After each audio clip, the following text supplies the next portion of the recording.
গ্রহণ করেছে, তাই না? ঠিক আছে, তো এখন আপনি আমি এটা বললাম যে ঘটনা আমি এটা দেখছি। এখন বলেন। এখন প্রশ্ন আছে স্যার, এই যে আমি 4টা কার্ড নিয়ে আসছি বিভিন্ন কোম্পানির, যেখানে লেখা আছে 2 দিন মেয়াদ, 19 টাকায় 2 দিন মেয়াদ। এটা হচ্ছে বাংলা লিঙ্ক।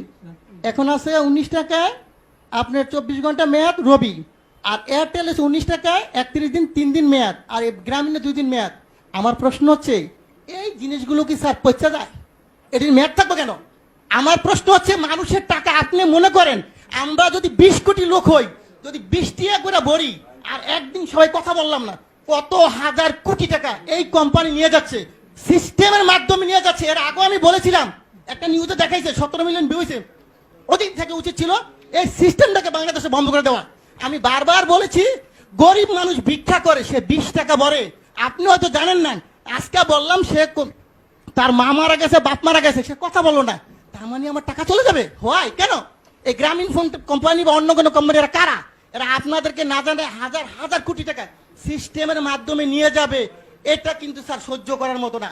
প্রথম প্রশ্ন হচ্ছে এটাকে আজকের মিটিং এর পর থেকে কিছুক্ষণ পরের মতো আপনারা দিবেন, যাতে বাংলাদেশের কোন জনগণের একটি টাকা যাতে না যায়। এটা আমার দাবি। কত হাজার কোটি টাকা আপনি এই ব্যবসাটা আমাকে দেন, লাইসেন্সটা আমাকে দেন। আমার যে ব্যবসায়ী আছে 15 লক্ষ বাংলাদেশ, আমি কিন্তু লাইসেন্সদারি প্রতিষ্ঠান, আমরা এফবিসিসি এর মেম্বার। এই লাইসেন্সটা আমাকে দেন, আমি বাংলাদেশে ব্যবসা করি। এই টাকা আপনার সরকারি খাতে কত টাকা লাগে আমি দিব, এই কোম্পানিকে পাচার করার জন্য দিব না স্যার। এই জনগণের টাকা পাচার করে তারা নিয়ে দেবে, এটা আমি দিতে রাজি নাই। যদি আমাকে মেরে ফেলেন কোনো আপত্তি নেই। সো এই টাকা পাচার করার কোনো সিস্টেম নাই স্যার। আরেকটা জিনিস আপনাকে বলবো স্যার, আপনি যেটা আজকে পেয়েছে আমি ভাগ্যবান যে আপনি শুনবেন। আমরা যখন এই ব্যবসা শুরু করি 27 টাকা কমিশন ছিল, 27 টাকা।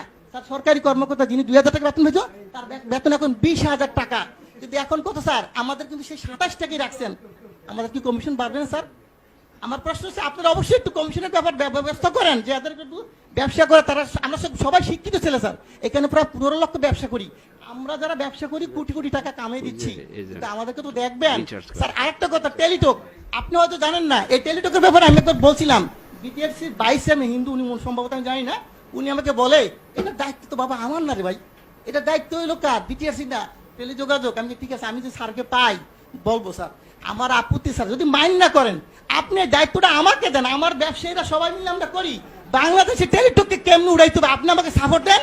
আমি বলবো কোন দোকানদার আমাদের দোকান থেকে টেলিটকের সিম কেনার পরও রিচার্জ পাবে, তা হবে। টেলিটক কেমনে করতে হয় স্যার? আপনি যদি কোনো ধরনের সিস্টেম থাকে আপনি বলেন যে বলে এমনি সহযোগিতা করে, আমি করতে বাধ্য আপনাকে। আপনি যেইভাবে চান টেলিটক অবশ্যই উন্নয়ন হবে। টেলিটককে গ্যাফরাইকে, আমাদের দেশি প্রতিষ্ঠানকে গ্যাফরাইকে অন্য কোম্পানিকে উড়াই দিব, আর এটা টাকা পাচার করে নিয়ে যাবে স্যার, এটা মেনে নেওয়ার মতো না। অবশ্যই আমি চাবো, আমি অনেক কথা বলতাম স্যার, কিন্তু আজকে বললাম না। এই বিষয়টা আমি চাই যে আপনি টেলিটকের উন্নয়ন করেন, দেশের টাকা দেশে থাকুক। আর এই গ্রামীণ কোম্পানি বা অন্যান্য কোম্পানি মিনিট যে সিস্টেম করে নিয়ে যাচ্ছে, এটা স্যার বন্ধ করে দেন আজকে থেকে।